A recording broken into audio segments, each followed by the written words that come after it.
Hi, this is Kerby Anderson. You know, each day we take on the tough issues and provide a biblical perspective to them. The topics we cover are wide-ranging: apologetics, theology, prophecy, creation and evolution, intelligent design, marriage, family, child-rearing, the millennial generation, trends in society, politics, economics, business, religious liberty, the Constitution, public policy, foreign policy, military policy, tensions in the Middle East, abortion, homosexuality, pornography, sexual ethics, media, technology, history, and America's godly heritage. We talk about anything that affects your faith, your family, or your freedom. So don't go anywhere, because Point of View starts right now.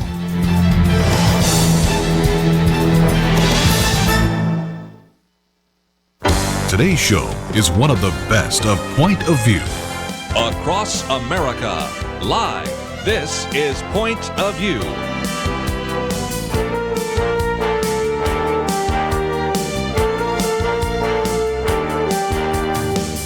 And now, Kerby Anderson. Thank you for joining me today here on Point of View. First hour, we're going to be talking about pro-life issues, and I think you're going to really enjoy the conversation, and I hope that those of you all around the country will maybe benefit from some of the lessons we're going to learn today from the head of Texas Right to Life. Elizabeth Graham is in studio with us. She was born in Kansas City, Missouri, graduated from Rockhurst College with a degree in philosophy and sociology, went on to study at the Center for Thomistic Studies at the University of St. Thomas, and at that time got involved in the Texas Right to Life and has been there since 1998.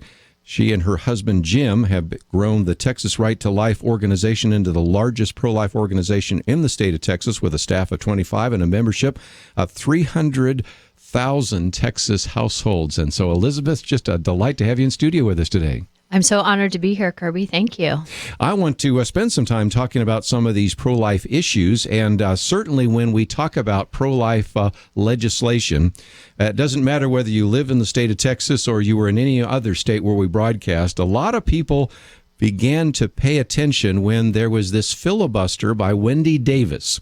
And and again, I've said before, the state senator had the right to do a filibuster as long as she followed the rules. But something kind of came unglued because she began to get the people in the gallery there, and I know you were part of watching this, and it got a little out of control, and it reminded me of the conversation I had recently with Governor Scott Walker in Wisconsin. What happened in Madison, Wisconsin, where they sort of lost control, reminded me a little bit of what happened in Austin, but give us a little bit of a sense of what was happening down there. Well, regrettably, Senator Davis had telegraphed that she was planning a filibuster, and the other senators were a little unprepared about how to handle the filibuster. So there were different plans for different times throughout the day, and none of those plans actually worked just because of various dynamics. But about 10:30 that night, the crowd that was present in the Capitol were all wearing orange shirts. They were abortion advocates, and they were very, very rowdy. And they were restless because they'd been there all day since 11. You know, they hadn't been there the months before leading up to the session and leading up to this day like Texas Right to Life had been. They just came for the day. And many of them were paid volunteers or run a mob. So they were very angry. And there was a procedural call that was about to be made between 10 and 11. So it was right about 10:45 that evening. And the call was going to stop the filibuster. And so they found out about the call, meaning the abortion crowd found out, they received word, and they really became a mad, angry, uncontrollable riot. And at the time, the state troopers had been called in, but they had not yet arrived in the Capitol. And so by the time the state troopers arrived in the Capitol about 11:30, 11:45, they were clearing the gallery because this mob was so unruly and so disruptive that people are allowed to make their positions known in the Capitol and the democratic process, and they do that by testifying in hearings. There's a very formal procedure through which people can go to testify in hearings and make their views known. They can also make their views known at the ballot box, but that wasn't good enough for this crowd because the majority of our Texas legislature is pro-life. They knew that these bills were going to pass, and they had to disrupt the process. Kerby, we've seen, like what we saw with Obamacare, that the liberals can't win a fair and democratic debate. And so they have to usurp the process and bend the rules and disrupt the process. And that's really what we saw back in June. Now, the bill passed in July, so that was a much happier ending. But we really learned a lot in June from the angry mob, and we learned to what lengths they're willing to go to champion the slaughter of unborn children. Just an incredible story. I want to talk a little bit about where that bill went, but just for another minute, let's stay on this topic because it illustrates what could be lost if indeed these kinds of things break out again and again. What happened in Texas many years ago when they were doing reapportionment, where you had first legislators who decided to go to Oklahoma, then later state senators decided to go to New Mexico, played itself out in Madison, Wisconsin, and since then we've seen it happen a little bit in some other legislatures. Now this issue of abortion. And Elizabeth, I've got to be concerned because I try to even say to my liberal friends, I don't care where you stand on these issues of reapportionment, voter ID, amnesty, abortion, whatever. You've got to be really concerned if all of a sudden we find ourselves in a situation where we basically allow the mob to rule. We don't want mob rule, and we don't want anarchy. And what I saw coming apart a little bit there in Austin, I hope is not a preview of coming attractions. Well, we hope not. That's not a preview either. And for July, what we saw was a much better, solid plan to deal with the mob, to deal with pro-lifers, to deal with all the different scenarios that could have manifested. And so July, in the second special session, that was much better managed. But Kerby, you alluded to the mobs taking root and taking their show on the road. And we're already seeing that in the Wendy Davis campaign. We've seen Battleground Texas. We've seen the Obama operatives, the Democratic operatives move to South Texas. They are illegally registering people to vote so that they can skew elections. They're trying to unshackle Texas from our pro-God, our pro-family, our pro-life roots. And the thought is if they can stop the path to the presidency by any conservative, especially any Texan, they can do that in any other state. And so Wendy is a bit of a distraction to what the liberal machine is trying to set up here in Texas. Well, and again, our listeners elsewhere are finding some of those issues as well. So let's, if we can, finish the story, though, because it is a positive one and one that I think is going to maybe be a perfect model for other states to adopt, because your particular bill, and you can fill in all the details, but generally most of us understood it to be one that required that any abortion clinic had to have the same kind of facilities as a typical surgical clinic, and that closed down quite a number. It also said that really after the 5th month you could not abort a baby at all unless you had a very compelling reason, and we can go into the details there. And so a lot of people said, well, that's not going to stand constitutional muster. Well, it went to the Fifth Circuit Court, and it did. And it seems to me, Elizabeth, this is a great opportunity for other states to use this as a model bill in their state, don't you think? I do think so. In 2011, if I might back up just before 2013, Texas Right to Life came up with a plan to take money out of the abortion industry. The abortion industry gets money at states and federally through what's called family planning revenue streams. Yes. And Texas funding is structured a little bit differently. So after 5 years of research, we came up with 8 amendments to move that money to other funding streams that provide a broad spectrum of services, and they serve a wider population rather than just family planning, which is a euphemism for some abortion clinics. Sure. So we started there. Other states have started to copy the model that Texas did to defund the abortion industry. The way that Texas Right to Life wrote the sonogram law was very important because the sonogram screen is required to be in the line of sight so that the woman can see it. Yeah. And that's an important distinction. And other states have now copied that particular line, that the sonogram screen is in the woman's line of sight.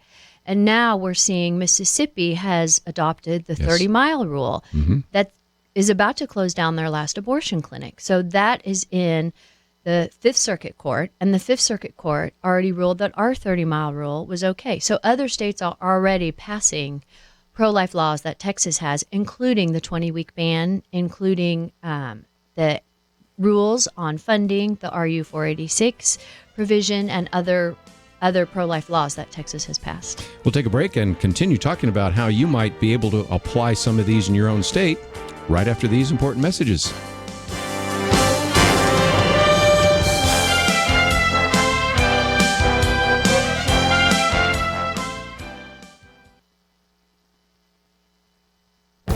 The Point of View Commentary with Kerby Anderson. You know, more and more people are getting their news from social media. While there's nothing wrong with that, some people are getting fooled by what could be called fake news sites. I get emails from people asking me if a particular story is true. Sometimes people who call my radio program quote from a fake news site and don't understand the satire used in the story. This commentary essentially is a public service to help you and your friends know which sites aren't to be taken seriously. If you'd like more information, you might look up a story by Jesse Kerby, who provides a rundown of these sites so that you will never be fooled again. At the top of the list is The Onion. It has been around for years, and I would hope that most people would know that that is just having fun with its headlines and stories. Another clue would be its claim that it's America's finest news source. And most Christians don't quote from it too often because so many of the headlines are off color. But be warned, anything you read in The Onion is not true. Some fake news sites might be harder to spot because they have names that sound legitimate. World News Daily Report may seem like a good place to get news, but all you have to do is read their disclaimer, which says, World News Daily Report is a news and political satire web publication which may or may not use real names, often in semi-real or mostly fictitious ways. All news articles contained within worldnewsdailyreport.com are fiction and presumably fake news. Some are legitimate sounding fake news sites, would be things like National Report and Empire News. Both have a web page format that looks like a real news site, but don't take what they post on their website seriously. They're also fake news sites. And there are a number of other sites that have odd names that should be your clue that they aren't legitimate either. You know, we need to exercise some discernment when we see a news story. Sometimes it may just be a satirical attempt to ridicule a personality or a news story. I'm Kerby Anderson, and that's my point of view.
You're listening to Point of View, your listener-supported source for truth. Privileged to have in studio with us today Elizabeth Graham, and she is the head of Texas Right to Life. If you'd like to join our conversation at any point, feel free to give us a call, 1-800-351-1212. Elizabeth, I handed to you before we started just an article we had a while back in the Outlook magazine, and Catherine wrote about the fact that if you look, for example, from 2010 to 2012, 32 states restricted abortions. Between 2011 and 2013, 13 more states passed anti-abortion laws. You were talking about some of those in terms of 24-hour waiting period, informed consent, a sonogram bill. You mentioned one just a minute ago that I would imagine maybe our listeners in Mississippi are familiar with, maybe some in Texas, but you call it the 30-mile rule. And that is just one more way to limit the number of abortions in the states. And that's something that each individual state could implement as well. Talk about that, if you might. Thank you. The 30-mile rule means that every abortion doctor must have admitting privileges at a hospital within 30 miles of each of his abortion practices. And one of the effects of that is to tie each abortion doctor to the local community, because many abortion doctors make an abortion circuit. So they'll fly into one city, be in the next city the next day, and another city. We see that with Leroy Carhart. And so he does an abortion circuit. But what that does means the local hospital, who the board of that hospital generally have ties to the community because they practice medicine in the community. So the people on the credential committee generally are not comfortable giving credentials to an abortion doctor. That's an added liability for the hospital. It's controversial, and most of the people in the local community don't want to be affiliated with an abortion doctor. And so the 30-mile rule has been very effective because there are some doctors who cannot secure admitting privileges at a hospital because their practice is not up to the standards as most medical physicians. Most doctors want to practice good medicine. They care for patients. Sure. But abortion doctors are considered to be low on the totem pole, both in patient care, but also in the way they practice medicine. And so you have these substandard doctors wanting to improve their status in the medical community, but also the regular community by having privileges at these hospitals, but the hospitals won't give them. So this is a very powerful way to impact the pro-life community and to help close down abortion clinics. You know, it is interesting, the attitude even today that people have towards abortionists. I can think of my grandfather, who was a doctor. Back then, the specialties weren't as well defined, so he's sort of everything from OB-GYN to family practice, because, you know, you kind of did it all back in those days. But couldn't even have imagined somebody wanting to do an abortion, and especially somebody that had been to medical school. You don't go to medical school to take life. You go to medical school to save life. So you understood that decades ago. But even to this day, it's very hard to find people that have legitimate medical practices or hospitals that have a desire to care and treat patients to even want to welcome into the fold an individual that performs abortions. You're right. And abortion doctors are not even required to be OB-GYNs. Yeah. So you have doctors who may have failed in other practices resorting to this so-called bottom-of-the-barrel abortion business. So it's very, very troubling that there is pressure on well-credentialed hospitals who do practice good medicine, who have fantastic reputations. It's very awkward, not to mention undesirable, to have pressure on these well-credentialed medical institutions to welcome an abortionist into their fold. Well, again, 30-mile rule, sonograms. Sonogram has really been one of the best weapons for our pregnancy resource centers. My wife will tell you I probably speak at more pregnancy resource center banquets than anything else. You know, love the ministries.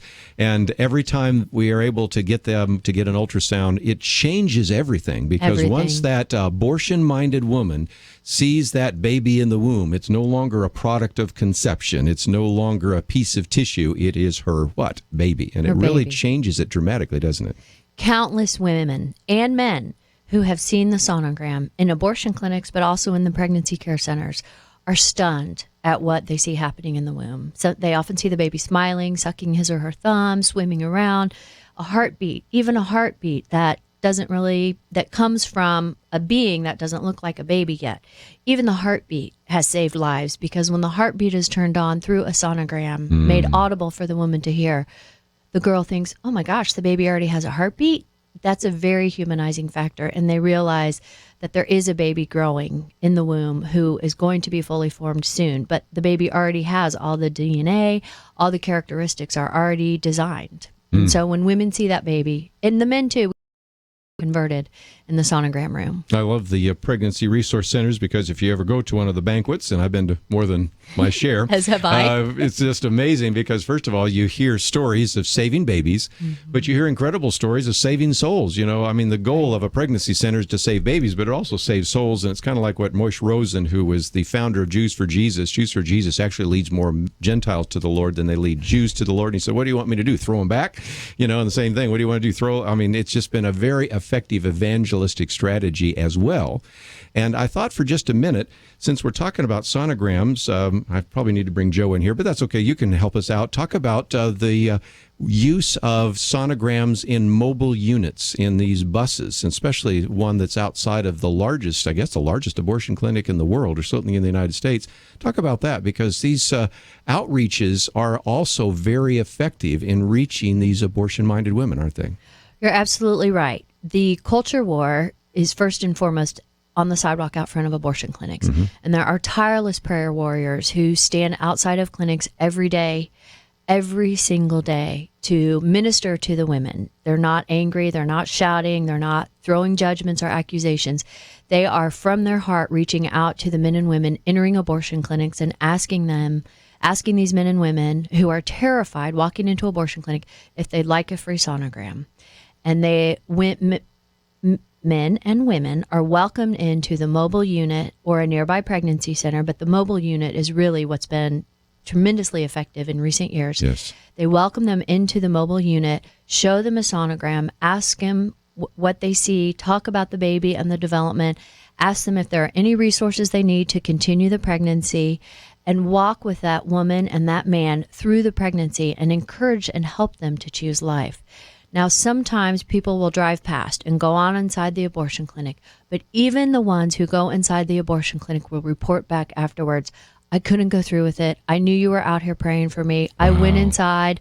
I cried. You haunted me when I was sitting in the waiting room, and I came back out to tell you that even though I didn't talk to you, you saved me and you saved my baby. And so the presence outside of these abortion clinics, and in particular Planned Parenthood, America's #1 abortion provider, is vital to the pro-life movement. Wow. Again, just when you hear some of these exciting stories, really, I've found that the younger you are, the more likely you are to be pro-life. And so a majority of Americans identify themselves as pro-life. So it's not surprising that you've seen what we had with the filibuster and the reaction, as well as certain legislatures doing all they can to figure out ways to handcuff or constrain or maybe even run out of business pregnancy resource centers to try to zone some of these areas so that you can't have a mobile unit. And that's why I hope that many of our listeners who maybe say, well, I'm really more on the pregnancy resource side. I'm really not the activist side. I just want to save babies, which is wonderful. And that's a very important ministry. You also need to pay a little attention to groups like Texas Right to Life, because some of these laws are going to allow you to actually save those babies. Well, you're exactly right. I can give you an example from the 2011 legislative session. There was a bill that said any organization that receives state funding has to put a sign up. And in Texas, we're one of 10 states that funds alternatives to abortion. And so pregnancy centers, maternity homes, adoption agencies, and social service agencies can be reimbursed for their time spent with a pregnant woman. And that's state funds in the state budget. And so this representative from San Antonio came to me and said, I have an amendment, with a wink in his eye. And he said, anyone who receives state funding has to put a sign up that says, we do not do abortion. We are not a medical clinic. We do not do A, B, and C. And I said that we welcome your amendment, but we have an amendment to your amendment that says any organization that takes state money that refers or counsels for abortion or provides for abortion has to post a sign that says we profit from the sale of abortion and for referring you. And so that didn't pass. He withdrew his amendment. But that was a little vignette into what other states have tried to do to limit pro-life efforts. We saw the former Attorney General, Eliot Spitzer, in New York. He was viciously against pro-lifers and did, through caveat, agency rule, many rules that would restrict pro-lifers. Well, certainly have seen that. Let's take a break, but let's open up the phones. Give you a chance to join our conversation today. First of all, if you'd like to know a little bit more about Texas Right to Life, that is an organization I think even if you are not in the state of Texas, you're going to want to learn about, because in just a minute we're going to talk about some of the training that they have done to help your particular right to life state be more effective in cutting off some of the funding. And so you certainly will want to go to the website there, Texas Right to Life. Posted an article by Elizabeth Grant, just one of many from her blogs, Progressive War on Women, and I think we'll have fun with that one. And we've also posted about a 4-minute interview she did a while back so that you can see her in action. It's all available at the website, pointofview.net. And as you go there, you'll also notice that we are posting, again, the pictures on our Facebook page. Catherine's put up a very good diagram, which we'll talk about in just a minute, about the impact that abortion not only has on one generation, but subsequent generations. We have a picture from our studio. But most importantly, let's open up the phones. Perhaps you have some comments about abortion or the pro-life movement. 1-800-351-1212. We'll take those calls right after this. You are listening to Point of View. For materials offered during the program, please write to Point of View, Post Office Box 30. That's Box 30, Dallas, Texas 75221. Zip 75221, or call our toll-free number 1-800-347-5151. That's 1-800-347-5151. The opinions expressed on Point of View do not necessarily reflect the views of the management or staff of this station.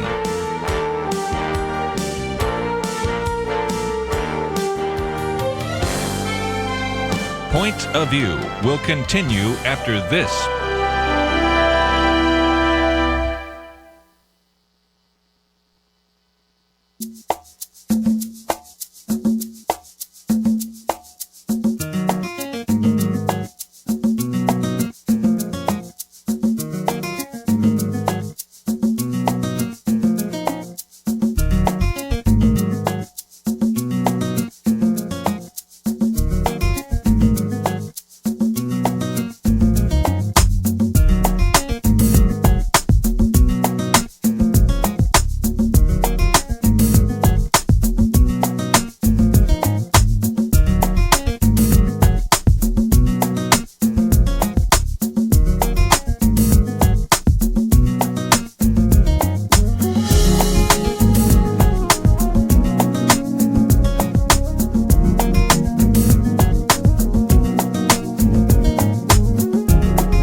You are listening to Point of View.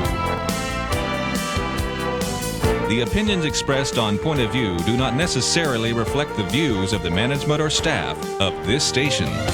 And now, here again is Kerby Anderson. I'd like to join our conversation today. We have in studio with us Elizabeth Graham. She is with Texas Right to Life. And let's head right out to South Carolina and talk to Greg. Greg, thank you for calling today. Yes, thank you. I'm wondering what's the status or progress on the personhood bills? Which Senate bills are you talking about?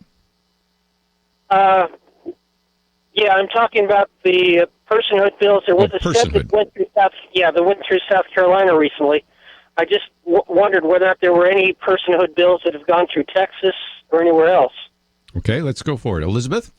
That's a great question. Thanks for bringing that up. Personhood bills are supported by the pro-life community as a whole, but some pro-lifers and pro-life elected officials are concerned about the effects, because when you put in law that a person is a person worthy of all the rights and dignity we bestow upon born people, that changes every part of the education, the health, the traffic, the penal, every part of every state law, because a person is then redefined. So the pro-life community has put forth a few personhood bills to kind of see how to tweak those for implementation and how those would be changed throughout passage. So to date, I'm not aware of any states that have passed personhood bills, and the personhood bills that have been introduced in U.S. Congress have also faced some of the same up and down struggles as far as implementation and what they would look like. So as a whole, we keep trying these measures, but practically there are mixed reviews. And so that's still very much a project that's being researched and tweaked throughout the pro-life community in America. Greg, I appreciate you bringing up the question. Thank you. Well, let's, if we can, for just a minute, since he brought that up, it's kind of gets us into campaign season right now, and it's an election year. And Kelly Shackelford usually is here with us on Friday, and he has a favorite line. He says, during the primaries, everybody's a conservative, And he says, but that's not the case. Well, let's change that, because the argument he makes is that's why you need to look at these voter guides, because a lot of people that call themselves conservatives really aren't. Let me change it to you, Elizabeth. Everybody in the Republican primary calls themselves pro-life, but they really aren't, are they? And so this is one of the values of having your state organization, pro-life organization, do a voter's guide, or to ask very pointed questions, because everybody right now running, even in these runoffs in the state of Texas and around the country, all are claiming to be pro-life, and you know better, don't you? Well, Texas Right to Life's vetting process is a little bit more stringent than others. And so we send a candidate questionnaire, and then the candidate has to come and sit before our board for about a 45-minute to an hour interview. And we ask all the tough questions as far as when does personhood begin? What about the rape and incest? What about aborting a child with fetal abnormalities, which we don't support, of course? What about funding?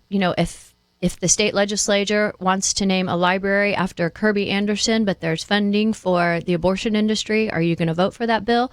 We ask candidates all these questions. We also vet them very thoroughly on denial of treatment and medical ethics issues, Very good. because in Texas, the disabled are discriminated against in many hospitals that will take advantage of our unjust law on advanced directives. That's for a different day's story. But we do a thorough vetting of candidates on all the many life issues. And oftentimes candidates do not earn our endorsement because they are unprepared to go into such depth. But when they're in the legislature, when they're in office, these issues will confront them. Even judges have to decide on some of these issues as far as who has the right to deny medical care, if ever, under what circumstances can a minor have an abortion without parental involvement. And so we can't afford any shortcuts in our endorsement process. Everybody during the primary, to modify Kelly Shackelford's statement, is Ted Cruz's best friend. Ted Cruz is, the rock star of the conservative Republican pro-life movement. For better or for worse, we think for better. Yeah. Nonetheless, so everybody's looking for his endorsement, wants him to come to their parties. Everybody's like, oh, I'm with Ted Cruz. Which is fantastic for Ted Cruz, but also for the, pro-life movement. But what you see is when you go back and look at some of the records, right, the candidates are a far cry from Ted Cruz and a far cry from true conservative pro-lifers. We're seeing that right now in our runoffs. There are some statewide runoff elections here in Texas after our March 4th primary. Some people are in a runoff election that will be held on May 27th. And we see that with our railroad commissioner, our ag commissioner, our lieutenant governor's race, and our attorney general. And we all have picks in those races, and there are some who are far more conservatives than their opponents. Yeah. And you'll have some that'll say I'm pro-life, but then you go back and find out that, they supported third trimester abortions and things of that nature. So it's the kind of thing that you need to pay attention to. I know you've also been looking at the state of Texas, and we'll maybe have this inside baseball for just a minute, but what's happening in the Valley and some other things. Talk about that, if you might. That's a great question, too, Kerby. We did some testing in the March 4th primary for how Hispanic voters, who generally are conservative, generally are religious, generally are Catholic, how they would respond if they really knew what Wendy Davis' extreme abortion position is. So Texas Right to Life aired ads in Spanish and in English in the Rio Grande Valley. And for folks outside of Texas, that's South Texas, that borders Mexico and South Texas. And we aired those ads in 26 counties. In 24 of the 26 counties in the Rio Grande Valley, Wendy lost her primary to a fellow who did not spend any money. He had no name ID. He considered himself pro-life, but he wasn't aggressively campaigning. And so when the Hispanic voters heard Wendy Davis' extreme abortion agenda and how she spoke for 11 hours to champion late trimester abortion, the Democrat voters turned away from her in their primary. And for us, that was a blessing that we had such tremendous results, because we now are able to realize we need to target that message for other Hispanic voters, not only in the Valley, but also across Texas, because her views and the views of the Democratic Party do not represent the Hispanic family values. And the implication for our listeners in every one of those states is that sometimes when it comes to the Hispanic voter, the argument is, well, they should be pro-life, but they don't always vote pro-life. And that may be true, but I think what you in your research have studied is if you really make the case. A lot of individuals who are Hispanic voters might call themselves pro-life, but when it comes, they just have this tendency maybe to vote the other way. But when you get the facts to them, you get the information to them, you communicate it to them both in English and Spanish, you see a remarkable difference. And so that's another very effective way to elect pro-life candidates around the country, isn't it? You're exactly right. And we hope to expand what we learned in the Democratic primary to the campaign for our governor here in November. Wendy Davis is challenging our Attorney General, who has a 20-year history as a pro-life elected official.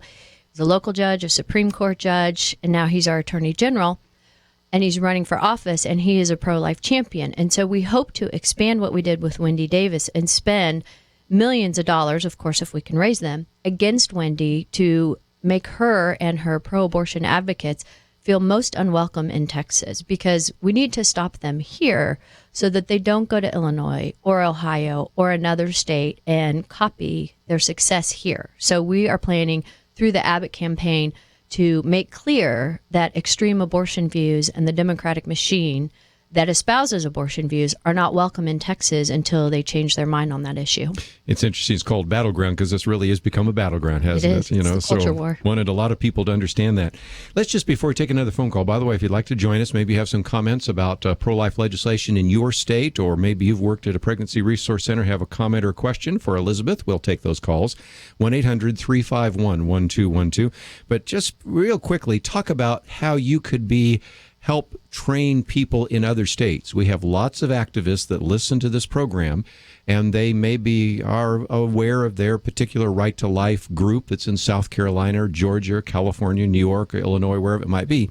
And they're saying, maybe we could learn some lessons from you. And you're willing and have in the past been able to do that, haven't you? Yes, sir. We have trained about 15 other states on how to pass pro-life laws, and those on funding issues, sonogram issues, just how to build a decent relationship with legislators so that there is an open door. So we're more than happy to train other states on any of these, but we also have a great training program for high school students and a college fellowship program too. So we are starting to train all generations of pro-life warriors. We put together a funding strategy that other states can copy and model that teaches states where to find family planning funding, where to direct family planning money, what the rules around the federal money is, and how to redirect that to other programs that actually serve a broader population.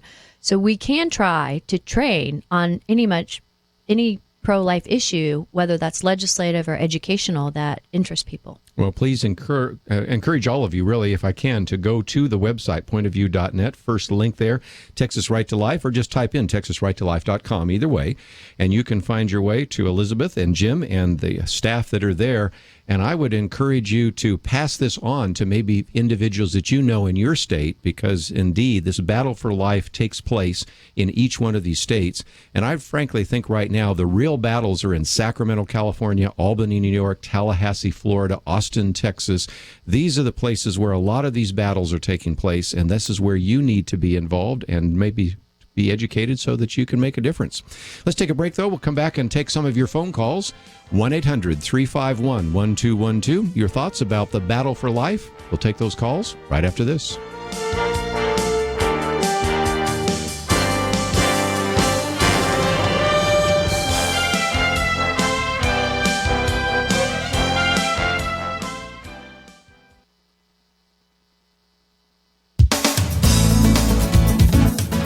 Some Houston pastors are standing up to government tyranny. Here's the story. The city's lesbian mayor, Anise Parker, violated the city charter by refusing to heed a petition citizens brought forth against an unpopular equal rights ordinance, Houston's now infamous bathroom bill.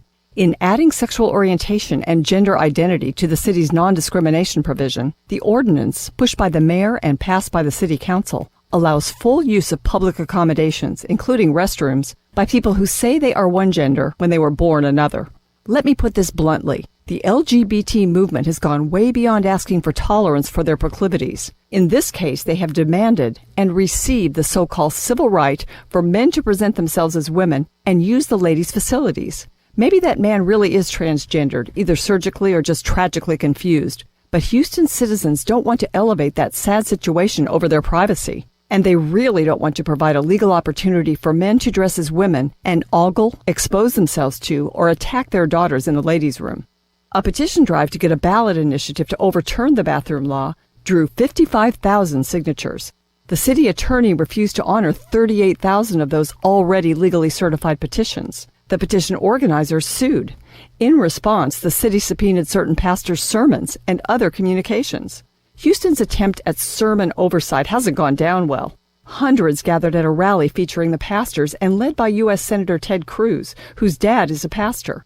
The day after the rally, the city filed a revised subpoena that did not include the word sermons. The Pastors' Council, Alliance Defending Freedom, said, "The city of Houston still doesn't get it. That solves nothing." Even though the pastors are not parties in this lawsuit, the subpoenas still demand from them 17 different categories of information that encompasses speeches made by the pastors and private communications with their church members. Houston seeks to review the communications of pastors who have merely voiced their opinion on a law they believe to be unjust. Folks, what happens in Houston will not stay in Houston. This is pure political intimidation, and God-fearing Americans must stand against it. In defense of her subpoenas, Mayor Parker, who refers to her partner as the First Lady, tweeted, "Pastors are fair game." We've got to be proud of these pastors and hope that this serves as a wake-up call to others. There's a dangerous challenge to their liberty to spread biblical truth. In Texas, there was a wave of support we might not see in more liberal states. So pastors across the nation must gird their loins and be ready. As Senator Ted Cruz said at the rally, Caesar has no jurisdiction over the pulpit. Sometimes we have to stand up and fight for our constitutional rights to make sure it stays that way. For Point of View, I'm Penna Dexter.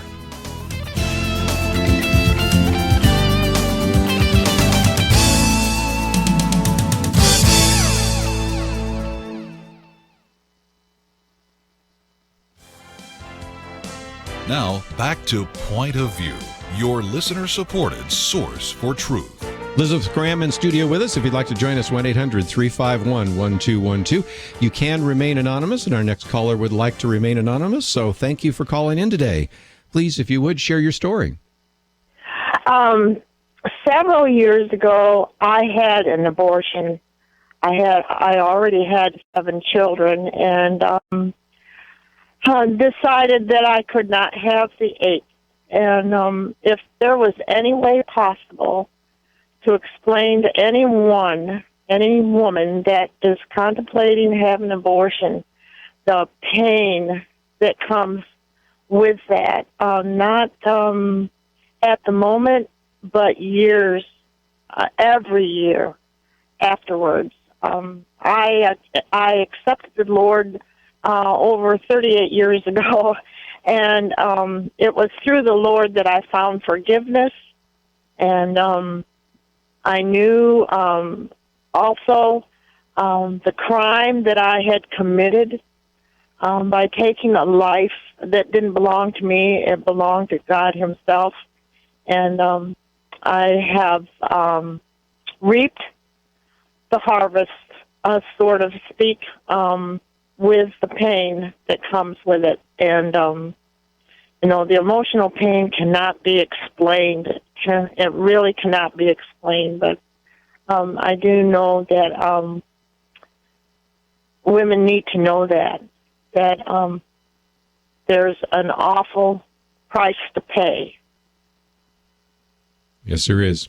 I appreciate your vulnerability. And Elizabeth, every time we've done a pro-life program, we've had somebody share that. And sometimes these are individuals that had an abortion even before it was legal, So we were talking about decades ago and still feeling the pain. If we really were honest about informed consent, every woman should be informed about what might transpire in her life emotionally after giving instead of giving birth, deciding to go in and get an abortion. You're right, Kerby. And I would ask your listeners just to pray for the healing of that particular caller, because as she demonstrated and she was vulnerable, women suffer in silence many times for decades after an abortion. As horrible as this sounds, the child dies very quickly in an abortion and goes to heaven.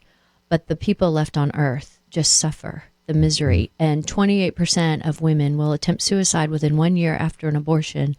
And their anxiety is even worse every year when the child would have a birthday or near the anniversary of the abortion. And our hearts ache for the suffering people. And in abortion clinics, when you go to an abortion clinic for an abortion, the 3 questions that are asked most frequently by abortion-minded women or abortion-vulnerable women: will this hurt? Meaning, will the woman feel pain? Will it hurt the baby? And will God forgive me? And the workers are trained to answer. It'll just be a little discomfort, but you'll be numb. There's no baby. So the child won't feel pain, but those aren't the words they use. They just say it's just a blob of tissue, so there's no pain. And then to, will God forgive me? The clinic workers are trained to say, well, God wants you to be happy right now, and you can't be happy. And so part of informed consent is to tell the after effects of abortion, the physical after effects about infertility, about future pregnancies, about bleeding, hemorrhaging, all of the physical effects. But what's even more troubling is that the emotional effects and the psychological wounds are not told. And that's really what tortures and haunts women for so long, and even men. I can't tell you the number of men who said, I didn't have a choice, and I still grieve that she made that decision for my child when I couldn't stop her. And so that is a huge part of the pro-life movement, is reaching out to these wounded men and women who are still hurt from an abortion, even an abortion that might have been 20 or 30 years ago. I might say, too, those of you in leadership, maybe in a church, maybe you're a pastor or a Sunday school teacher or whatever, recognize that you have women that have been exploited and men that have been exploited by abortion in your congregation. And I remember, Elizabeth, almost 30 years ago now, when they first started talking about Sanctity of Life Sunday. Well, our church didn't do it, but I thought I'll do it in my Sunday school class. And I ended early, and I thought, okay, do I just end or do I open it up for questions? And immediately this one woman stands up and she says, I want to just announce to everybody, I've never told anybody this, but I had an abortion, and my children have always asked me, Mom, why do you hate your birthday? And it took me a while to realize that I got an abortion on my birthday, and just subconsciously I hated my birthday, I hated myself. And she goes through this whole long thing, and we're all in tears, and I'm just barely keeping my composure. And then she sits down, and I'm thinking, what am I going to say? Well, I didn't have to wait, because another woman pops up and she says, I had an abortion too. And it's like, oh, goodness, I had never paid that attention. And I would just want to say to our listeners, if you're in a position of leadership and you look out over your congregation, your Sunday school class, there may be those that really need to know more about compassion and forgiveness. And certainly that is something to think about. But let me go real quickly, because I've got some people that would like to ask Elizabeth some important questions. So we'll go to North Carolina this time and talk to Paul on the Good News Network. And I think you have a question. So, Paul, what is it? Yes, I do. Thank you for taking my call. And Elizabeth, thank you for what you're doing. I've seen on the liberal side, as they're pushing, when they're talking about, well, a lot of different social programs and what have you, and to justify abortion, euthanasia, is talking about quality of life. And they'll put this stigma on just because someone is going to be born into an impoverished family, that somehow their life has no purpose. And somehow that they can justify ending of a life, whether it's abortion or whether it's euthanasia or what have you, or quality of life. And wondering, what are you guys doing to help educate people about that, and what can we do, like in our state, North Carolina, to help combat that as well? Sure. And, of course, we've used lots of examples over the years. Ben Carson has been on the program a few times, used his example. Dr. Richard Land, certainly his mother had every reason to have aborted him. James Robison, there are a lot of individuals that, from the humanistic point of view, should not be around today, and we're grateful that their mothers chose life. But what are you doing, perhaps, Elizabeth, or what organizations could you point him to that are helping maybe counteract some of those ideas? Well, that's a very loaded question, and maybe that's because the answer is more loaded. What we've seen from the abortion side is that they will push the new exception. Rape and incest, people do not buy into that anymore because people recognize there's an innocent human life regardless of the circumstances of conception. As tragic as rape and incest are, and we don't ever condone that, but people realize the children conceived out of those unfavorable circumstances are still very much children. But what we've seen from the abortion side is that fetal abnormality. We shouldn't force parents to carry a pregnancy to term when the baby could be disabled. And our position is that when we start deciding who is disabled or whose life is worth valuing, we start a very slippery slope. And with abortion, we're pretty far down that slope. And so to say that a baby who might have Down syndrome or a baby who might not be able to walk because maybe he has 9 toes, or maybe an adult because that adult might be paralyzed or in a wheelchair or might be unconscious.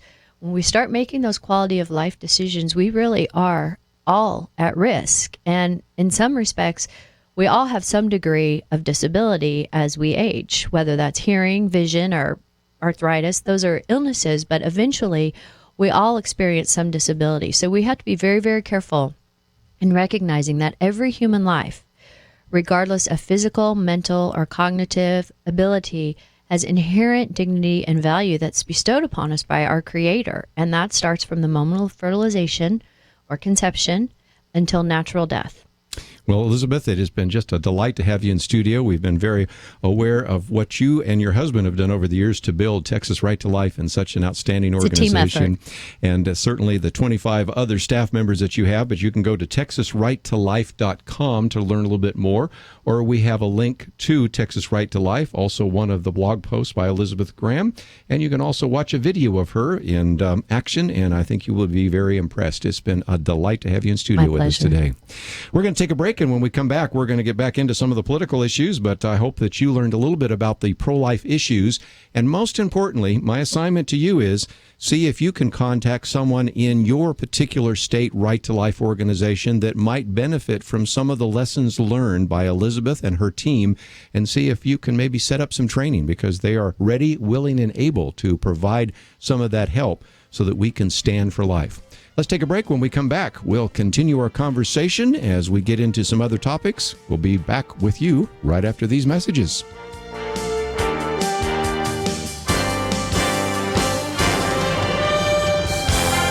Across the nation, this is Point of View.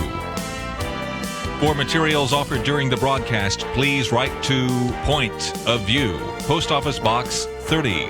That's Box 30, Dallas, Texas 75221, zip 75221, or call our toll-free number 1-800-347-5151. Point of View will continue after this. Point of View is produced by Point of View Ministries and is supported by your generous tax-deductible contributions. I just thank God for y'all. I listen to you every day, truly. I wanted to thank y'all for everything you do each day to inform Christian families and our community about the things we can do, and just the way you're so informative. I listen to you daily and love you guys and appreciate you so much. God bless you, Kerby, for keeping this show so on track and for the decades of wonderful help to this nation that Point of View has been. We're all big fans of your work, and we pray that God will just prosper it. As a Christian, over the years that I've followed this program, I am constantly challenged to be on guard and to evaluate what's going on. And if for no other reason, to protect the caliber and the truth of your programming, I need to participate and to back your program financially to ensure that the truth stays out there for people to hear, to view, and to be a part of.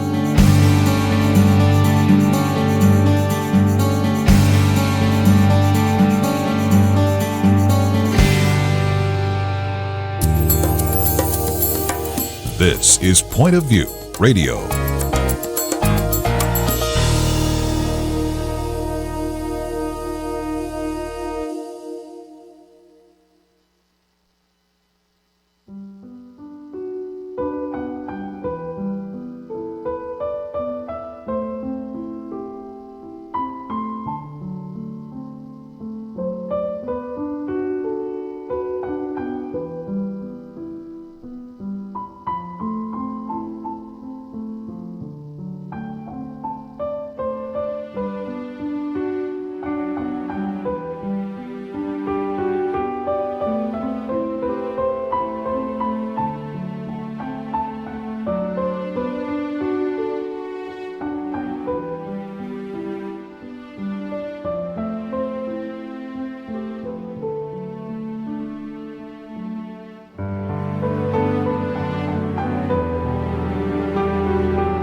Hi, this is Kerby Anderson. You know, each day we take on the tough issues and provide a biblical perspective to them. The topics we cover are wide-ranging: apologetics, theology, prophecy, creation and evolution, intelligent design, marriage, family, child-rearing, the millennial generation, friends and society, politics, economics, business, religious liberty, the Constitution, public policy, foreign policy, military policy, tensions in the Middle East, abortion, homosexuality, pornography, sexual ethics, media, technology, history, and America's godly heritage.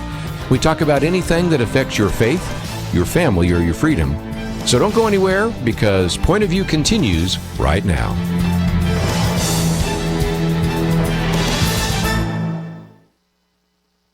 Today's show is one of the best of Point of View. Across America, live. This is Point of View.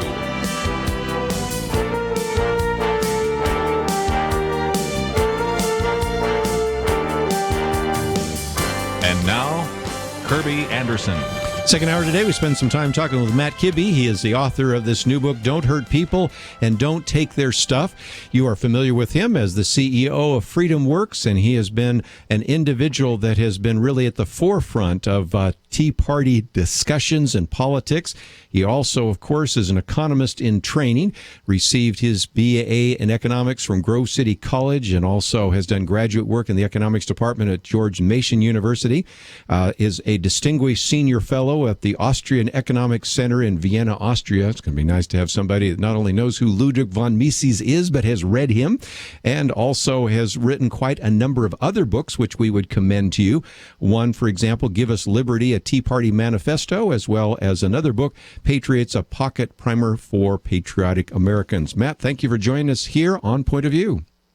Kerby, it's great to be with you. I appreciate watching you on various talk shows and the like, and I wanted to spend some time kind of getting into your book, and then, of course, we'll get into all the issues in the news, but I love the fact that you sort of take the rules for radicals idea and turn it around, and that is rules for liberty. And, of course, one of the first rules is don't hurt people.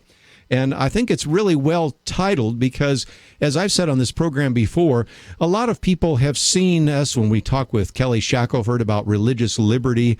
They've recognized that that has happened to a lot of other people. When we've talked with other guests about maybe losing their private property rights, they certainly recognize what has happened to other people. When we've had John Whitehead on, we've talked about NSA spying. But again, it always sort of happens to other people. But then comes Obamacare. And we have all sorts of people now that are saying, why is my government trying to hurt me? And that's really kind of the first of the rules for liberty that you talk about in your book.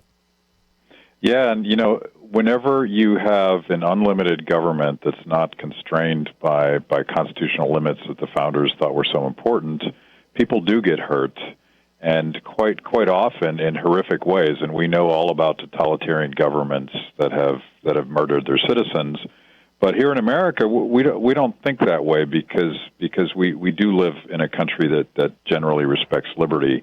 So when something like Obamacare happens, and all of a sudden people that were promised that they could keep the health insurance that they had start losing it, people that were promised that it would be cheaper to afford health care for their families are now paying more, people are wondering, honest people that would rather not pay that much attention to politics are wondering what happened. And the fact of the matter is everything that's done in Washington, the very political process, is never really about the stated purposes of the legislative titles. It's more about the interests that showed up to game the system. Yeah. That's why we don't like the rule of man. We like the rule of law. And I think the point is that a lot of people, especially a whole generations growing up, being told that regulations are necessary, government needs to oversee all of that. And it's amazing when I've spoken on college campuses to say, well, why is it that you trust the regulators but not the people being regulated? I mean, from a Christian point of view, why do you think that there is sin nature in the market, but there's no sin nature in the bureaucracy? And they haven't really thought that through, but when they see regulations, which ostensibly are supposed to help us, hurting them in a very deep way, which certainly the Affordable Care Act has done. What's the latest statistic? Only 8% of Americans think it's working well. Obviously, this is why that first principle that you have there is helpful, and libertarians refer to that as the non-aggression principle. And it seems to me that we're starting to see the fruits of what happens when you have a government that can determine anything in your life, including even the kind of health care you will get, the doctors you go to, or the hospital where you can get that care. It's a dangerous precedent, and it's, you do have to think about that day when some faceless bureaucrat buried in some alphabet agency that you don't know, you'll never get to talk to them, right, will determine whether or not your mom or your son or your wife gets the care that they need. And that to me, and I hate to use the phrase un-American, but it seems so fundamentally in violation of the individual liberties and responsibilities we have, the first of which is to be able to take care of our families. And we've just outsourced that responsibility and that authority to bureaucrats, not only in government, but in a lot of the businesses that have colluded in the process of redesigning the healthcare system. Let me just mention that this book, which we are making available at our Point of View store, in case you would like to get a copy, Don't Hurt People and Don't Take Their Stuff, is certainly available in your local bookstore. Look for it there, but we also have it on our website in case you'd be interested in finding out more. And Matt, let's, if we can, get to that second point, don't take people's stuff. I remember sitting in front of the microphone the day the so-called Kilo decision came down from the Supreme Court, and we covered it for a while. And it didn't really get any traction because I don't think people really understood how important it was. But now looking back, when the federal government can say, we can use eminent domain to take your land, your house, and not use it to build a road or something that would be something in the public interest, but we can give that land to, in this case was the Pfizer Corporation, we began to see, I think, a real definite piece of evidence of the government through the judicial branch taking your land. And since then, on this program, many times we've talked about how through Endangered Species Act or Desert Tortoise or whatever it might be, your land can either be taken from you or significantly reduced in value simply because, again, a faceless bureaucrat decides that you do not have ownership of the land that you thought you actually owned. Yes, and it's such a fundamentally different way of doing things. It strikes you as very European that the interests that would go to the county government or the state government or the federal government and lobby the committee chairman and maybe have access to the bureaucracy, they're deciding who gets what. And once you start violating contracts and property ownership, it's hard to tell the difference between us and a lot of the countries in Europe that just don't have respect for those things.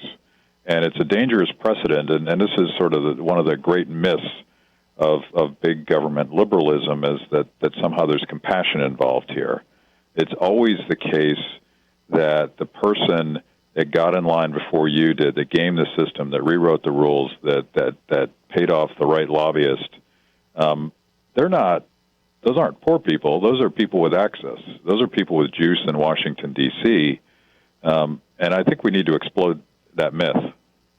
Well, and we're going to take a break and come back and talk about that a little bit more.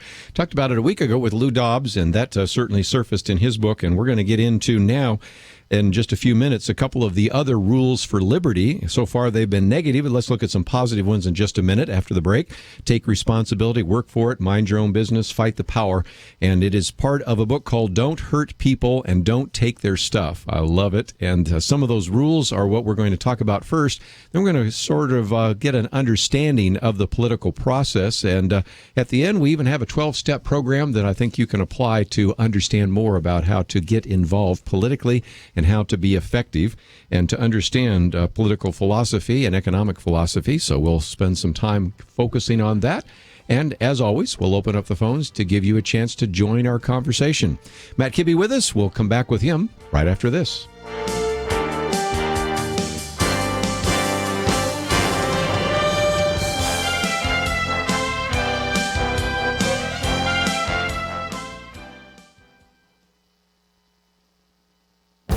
The Point of View Commentary with Kerby Anderson.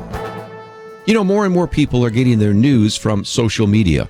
While there's nothing wrong with that, some people are getting fooled by what could be called fake news sites. I get emails from people asking me if a particular story is true. Sometimes people who call my radio program quote from a fake news site and don't understand the satire used in the story. This commentary essentially is a public service to help you and your friends know which sites aren't to be taken seriously. If you'd like more information, you might look up a story by Jesse Kerby, who provides a rundown of these sites so that you will never be fooled again. At the top of the list is The Onion. It has been around for years, and I would hope that most people would know that that is just having fun with its headlines and stories. Another clue would be its claim that it's America's finest news source. And most Christians don't quote from it too often because so many of the headlines are off color. But be warned, anything you read in The Onion is not true. Some fake news sites might be harder to spot because they have names that sound legitimate. World News Daily Report may seem like a good place to get news, but all you have to do is read their disclaimer, which says, World News Daily Report is a news and political satire web publication which may or may not use real names, often in semi-real or mostly fictitious ways. All news articles contained within worldnewsdailyreport.com are fiction and presumably fake news. Some are legitimate sounding fake news sites, would be things like National Report and Empire News. Both have a web page format that looks like a real news site, but don't take what they post on their website seriously. They're also fake news sites. And there are a number of other sites that have odd names that should be your clue that they aren't legitimate either. You know, we need to exercise some discernment when we see a news story. Sometimes it may just be a satirical attempt to ridicule a personality or a news story. I'm Kerby Anderson, and that's my point of view.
You're listening to Point of View, your listener-supported source for truth. Continue our conversation with Matt Kibbe today, and if you'd like to join our conversation at any point, 1-800-351-1212. If you'd like to know more about FreedomWorks, we've posted some information about that on our website. In just a few minutes, we'll talk about how you can join that organization. If you go to the web links, it will take you to freedomworks.org immediately, but also you can visit our website and find some of those links, and it's all available at our website, pointofview.net, along with the book, Don't Hurt People and Don't Take Their Stuff. Well, Matt, let me work through at least a few more of those, and then we'll get into some other elements. But one is take responsibility. And it seems to me that this is another part of the nanny state, a government that has become so big that we have a generation growing up saying, well, I really don't necessarily have to take care of all the issues. The government is there to take care of the issues. One of the kind of foundational principles of a conservative philosophy is that individuals should take responsibility and pursue their dreams and aspirations and do that as much as they can possibly do it without being fettered by an overarching governmental structure. True? Absolutely, and I think that excuse that people now use, oh, the government's gotten that taken care of, is one of the things that really undermines community and civil society and voluntary cooperation and neighbors helping neighbors when they're in trouble. And I go after the straw man that President Obama and a lot of progressives love to use. They suggest that you either have robust community or you have respect for individual freedom, as if these two things didn't go hand in hand. I always viewed freedom as first a responsibility, a burden that sits on your shoulders when you look in the mirror every morning, looking at problems in your community, solving things neighbor to neighbor and being willing to take responsibility for problems that arise. But, if you have that excuse, the government says they got our health care covered. The government says that they're going to take care of this, they're going to take care of that. Some people will use that as an excuse not to get involved, and I think that undermines community. I agree. Let me, if I can, ask a question. Hope it doesn't get too philosophical or abstract, because in your book you talk a little bit about this idea of the theory of justice. And I remember when I used to speak on college campuses, we would talk about John Rawls and the theory of justice. But you point out that Austrian economist Friedrich Hayek, The Road to Serfdom, talked about the fact that today when we hear the word social justice, he was quick to point out that it really isn't all that social. And it seems to me that when we hear words like social justice, maybe we need to run the other way. Yeah, it's and the left loves to corrupt the language because justice is a very important word. Social is a very important word. But when they combine these things, they're talking about the very arbitrary redistribution of outcomes and wealth and fill in the blank. And the problem with that model is that it doesn't treat everybody just like everybody else under the laws of the land.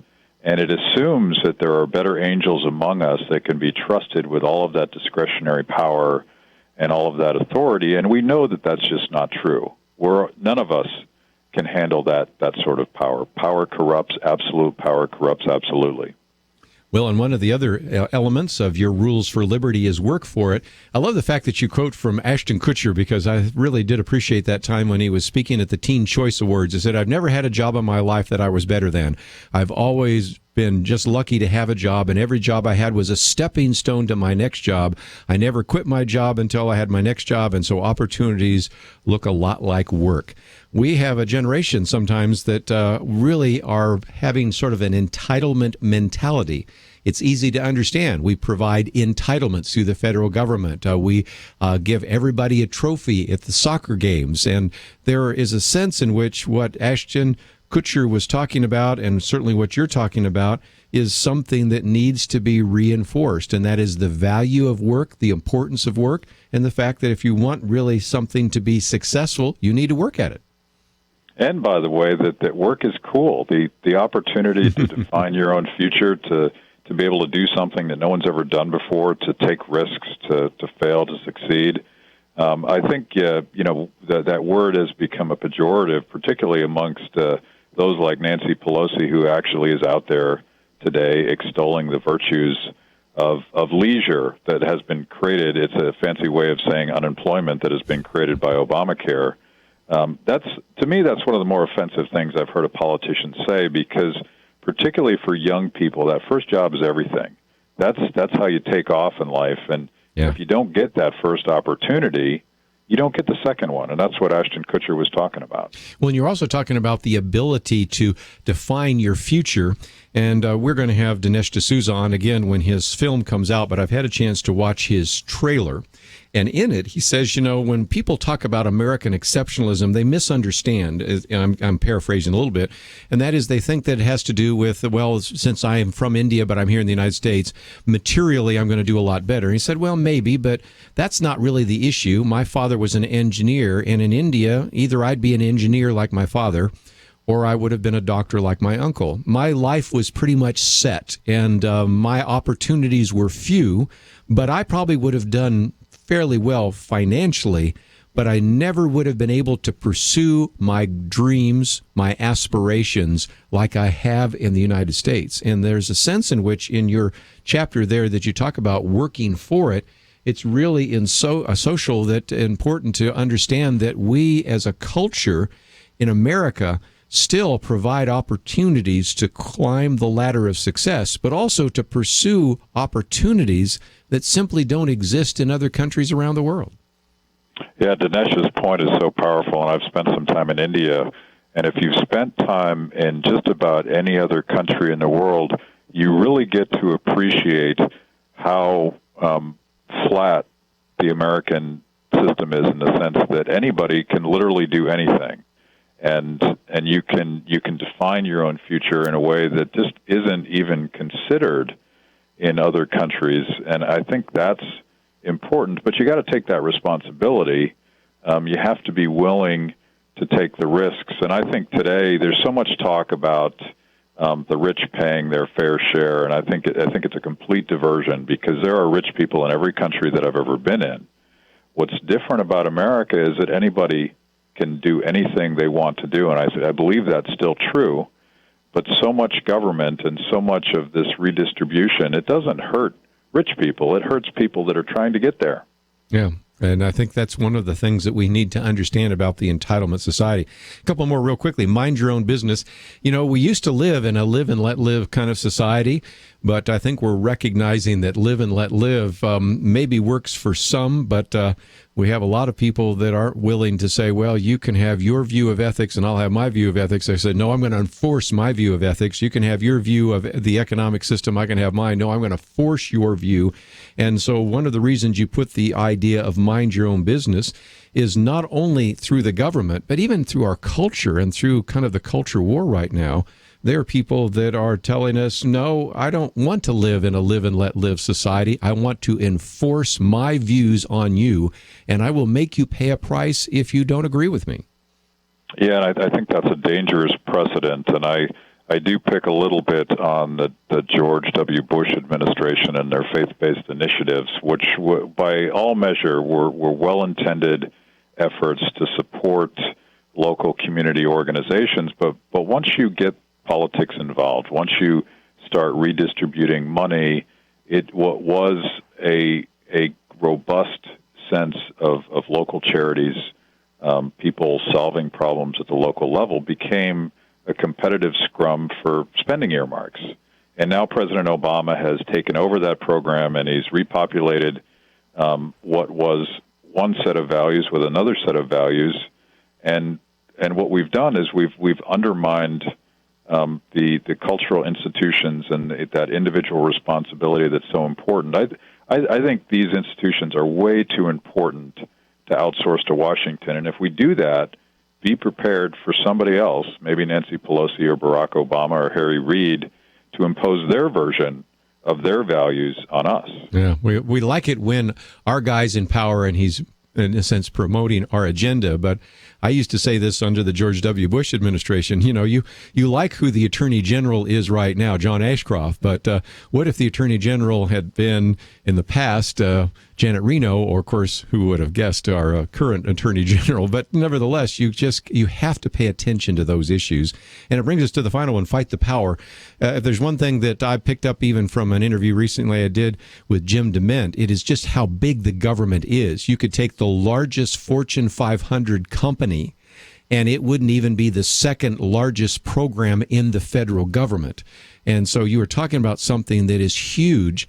And when you have somebody like our current president, who's really never managed anything, or even our previous president, we just talked about him a minute ago. Okay, he managed a baseball team and an oil company. But I mean, even if you get the best corporate manager in the world, this is a huge government, and any government that is able to give you so much, it's able to take so much away. So let's take a break, and when we come back, I know some of you would like to weigh in with some of your comments.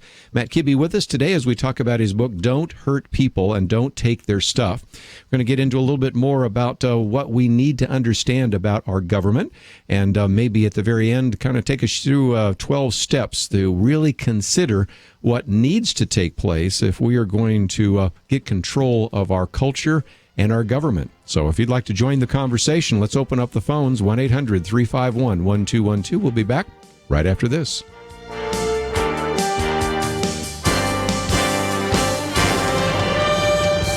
You are listening to Point of View. For materials offered during the program, please write to Point of View, Post Office Box 30.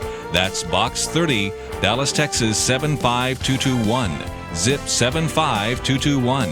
Or call our toll-free number, 1-800-347-5151. That's 1-800-347-5151.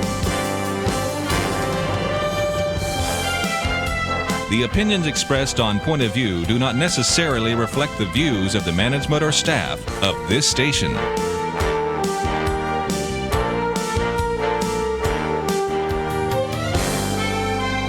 Point of View will continue after this.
listening to Point of View.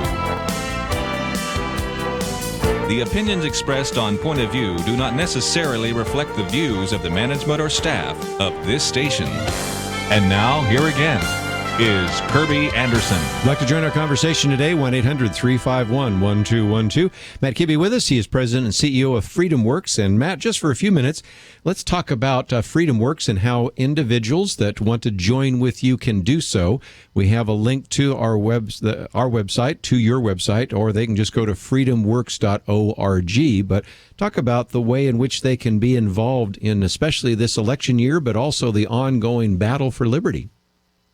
Well, we are community organizers, and I use that word purposefully because I think it's yes. gotten a bad reputation given our community organizer-in-chief. But one thing that the left figured out a long time ago is that government goes to those who show up.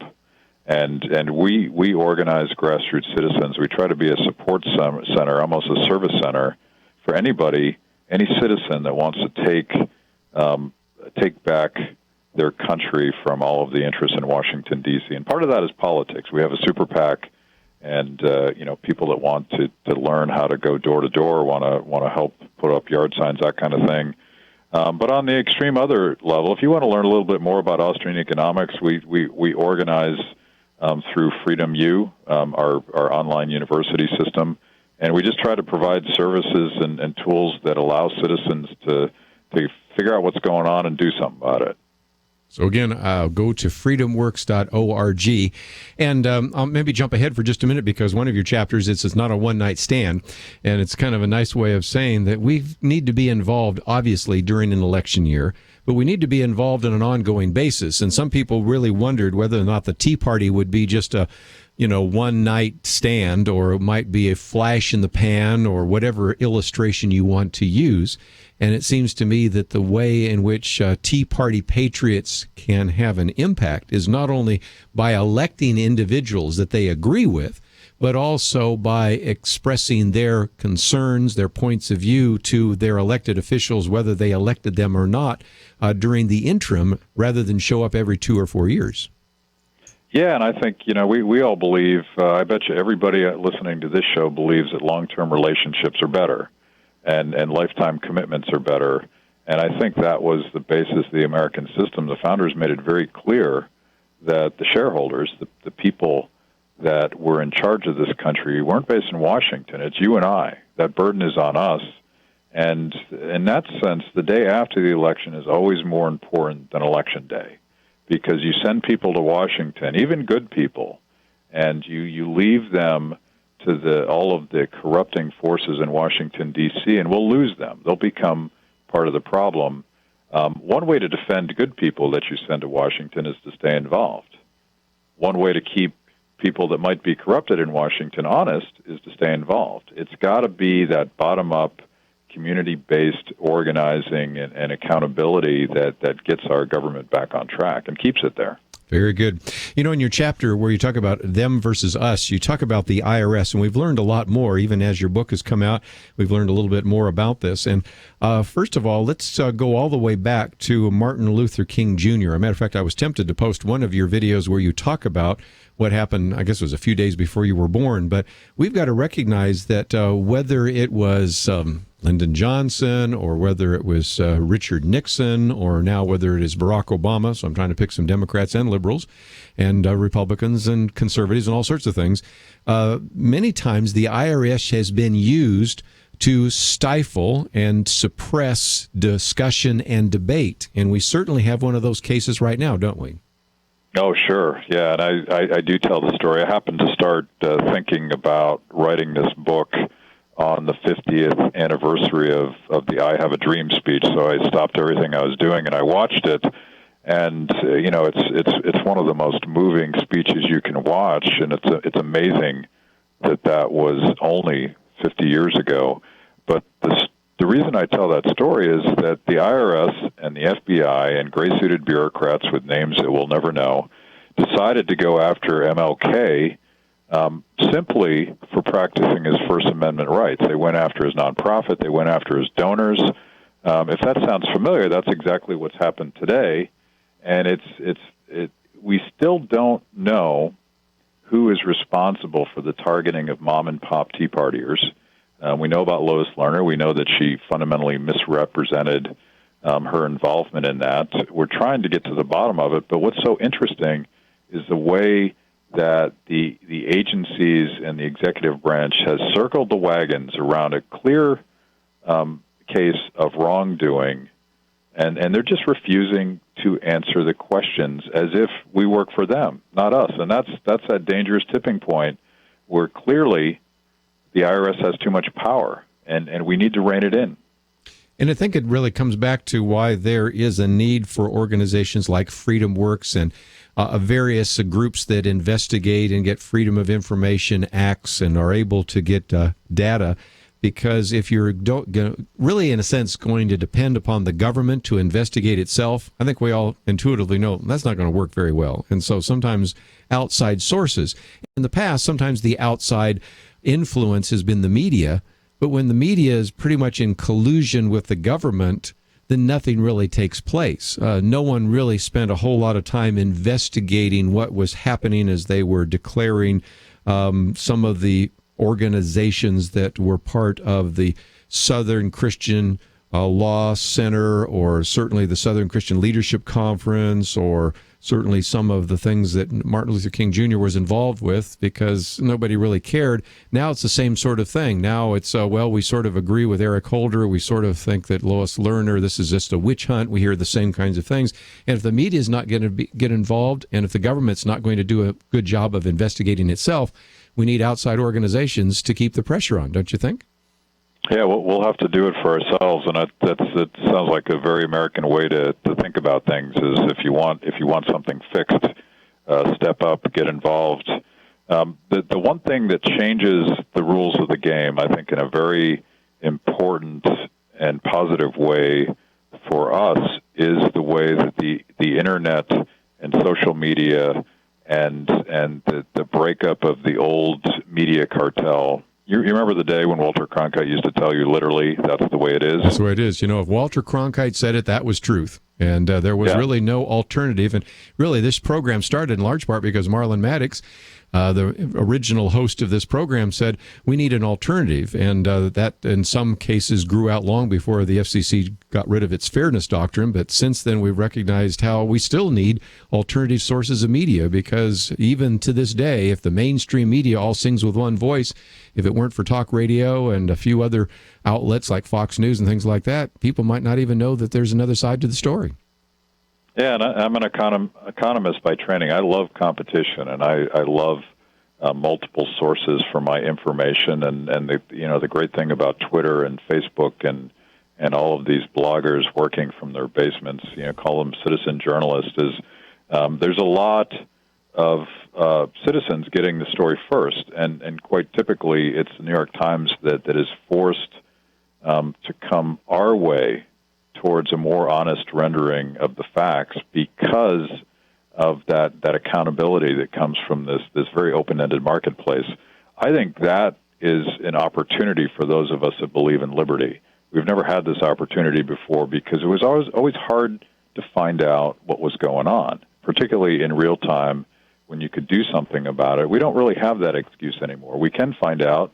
We can get connected with other people. I know moms in Florida that have larger Facebook pages than the county GOP. That's power. That is. That's power. And you think about it, in the 18th century, you had the committees of correspondence, American Revolution, but today we have much more. I mean, they were dealing with using a printing press, which was a pretty powerful mechanism to educate individuals, but now we have so much more with social media and the internet. So some really positive aspects of that as well.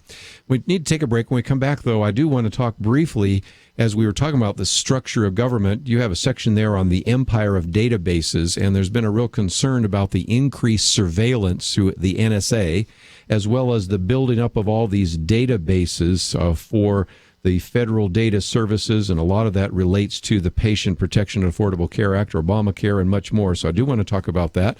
And I'd be remiss if I didn't ask you a few questions about economics, because that is, of course, your expertise. So we'll do that as well. And let me, as we go to a break, encourage you to find out a little bit more about this organization, FreedomWorks. We have a link to it on our website. So go to the web links right there.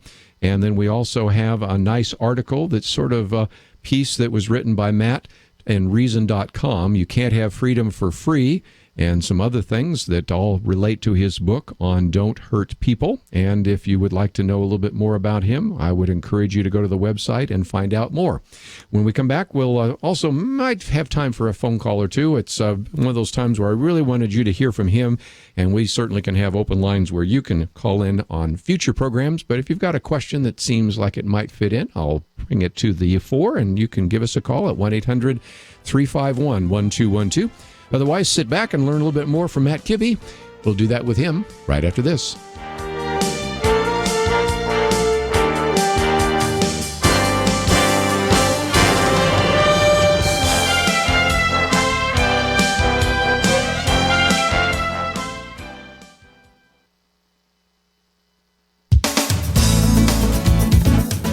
Some Houston pastors are standing up to government tyranny. Here's the story. The city's lesbian mayor, Anise Parker, violated the city charter by refusing to heed a petition citizens brought forth against an unpopular equal rights ordinance, Houston's now infamous bathroom bill.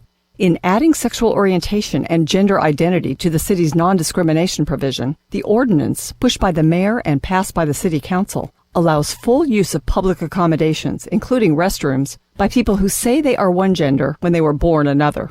Let me put this bluntly. The LGBT movement has gone way beyond asking for tolerance for their proclivities. In this case, they have demanded and received the so-called civil right for men to present themselves as women and use the ladies' facilities. Maybe that man really is transgendered, either surgically or just tragically confused. But Houston citizens don't want to elevate that sad situation over their privacy. And they really don't want to provide a legal opportunity for men to dress as women and ogle, expose themselves to, or attack their daughters in the ladies' room. A petition drive to get a ballot initiative to overturn the bathroom law drew 55,000 signatures.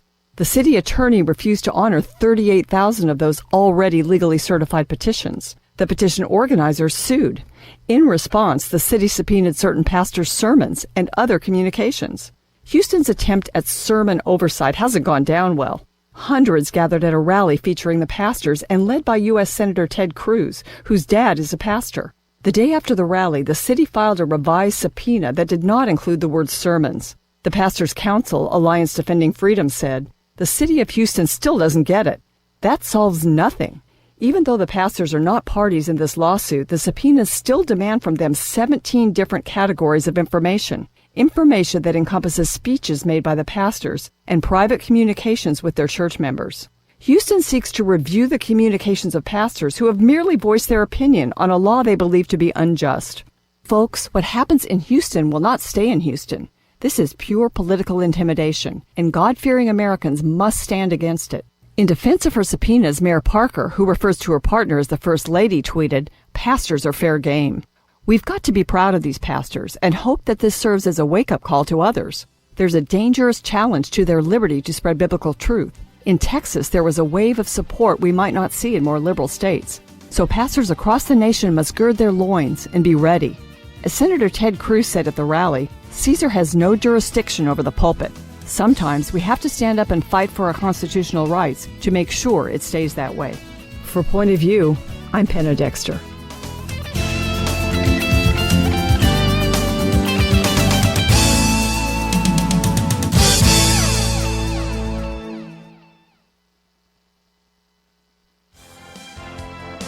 Now, back to Point of View, your listener-supported source for truth. Like to join the conversation, 1-800-351-1212. Matt Kibbe with us, and let's, if we can, for just a minute, talk about these databases. You call it an empire of databases, but the United States is covering so much more, and it is surveilling so much more, and it is collecting so much more. And I do not feel comfortable with this. We've had John Whitehead and others on this program, his book, Government of Wolves, and we've got to be concerned about a government that's doing so much surveillance. Yeah, and thank God they're not that competent when it comes to this kind of stuff, or we'd really be in trouble. But this is the clash, the incredibly liberating aspects of the internet and big data and the disintermediation that creates in the political marketplace and any marketplace. That's one half of the story. The other half of the story is the way that the government's trying to centralize everything. And Obamacare was really the hub for all of that. They created something called a data hub, which really aggregates all of the information from all of the alphabet agencies and gives access to these same bureaucrats at the IRS that have been known and proven to abuse power and have avoided accountability. I think it's very dangerous stuff because when it comes to your health care, maybe you wrote a $1,000 check to Ron Paul, or maybe you got involved in something that really rubs that particular bureaucrat the wrong way. Does that affect how you're treated under this centralized healthcare plan? I think it potentially does. You got to worry about that. And if people are saying, no, that would never happen, then let's go back to the IRS example we used just a minute ago. And it's a good illustration of the fact that a government that has that amount of information about you and that amount of authority over you can certainly be abused. And that's, of course, the argument that you make. And one of the very key points, because we have to recognize that if we're going to be really careful, we have to fight the power, as you say, and that's one good example of that. Let's, if we can, for just a minute, though, get into some of the economic issues you address. You have a section there called Dead on the Long Run, and that really gets back to John Maynard Keynes. We've really had a debate, really since almost the founding of this country, because if you think about it, Adam Smith wrote The Wealth of Nations in 1776. By the way, 1776 is a pretty good year if you think about it, Declaration of Independence, certainly The Wealth of Nations. But you also had people like John Maynard Keynes, a general theory of employment, interest, and money. And even though we say we believe in a free market, the Keynesian ideas and the idea of a controlled market have really pretty much dominated over the last few decades, haven't they? It really has. And, John Maynard Keynes gave politicians the facade of an intellectual justification for spending money that they didn't have. And politicians have always wanted to do that, but traditional public finance, starting with Adam Smith, was that you treat the federal budget much like you would treat the family budget, and you make the infinite demands on that budget fit within your means. That's just common sense. But with John Maynard Keynes, we decided that since we'll all be dead in the long run, we might as well spend money we don't have. We can stimulate this fictitious concept he came up with called aggregate demand. And the problem with that is that it's stealing from young people and people that haven't even been born yet, your kids and your grandkids. You're saddling them with not just the national debt, but the economic consequences of spending money, so much money you don't have. We monetize a lot of that by expanding money and credit through the Federal Reserve, and it creates all sorts of distortions, all of which undermines our economic security and the opportunities of future generations. Mm-hmm. Very good chapter on that, but I thought I'd move just to the end to talk about at least a few of the 12-step program that you have, and one is comply with the laws you pass. I love what Steve Forbes says. You mentioned that there, that the planners in Washington should have to eat their own cooking.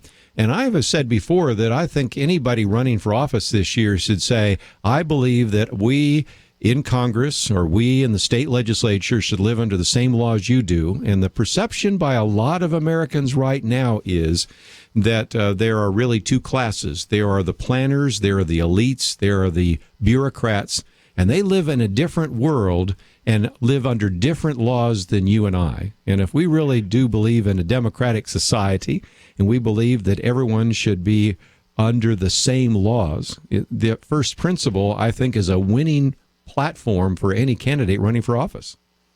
Well, it certainly would have stopped Obamacare in its tracks if members of Congress and their staff yes. and all of the bureaucrats that are implementing it had to actually live under it. It never would have it never would have seen the light of day. But this is a fundamental question of fairness.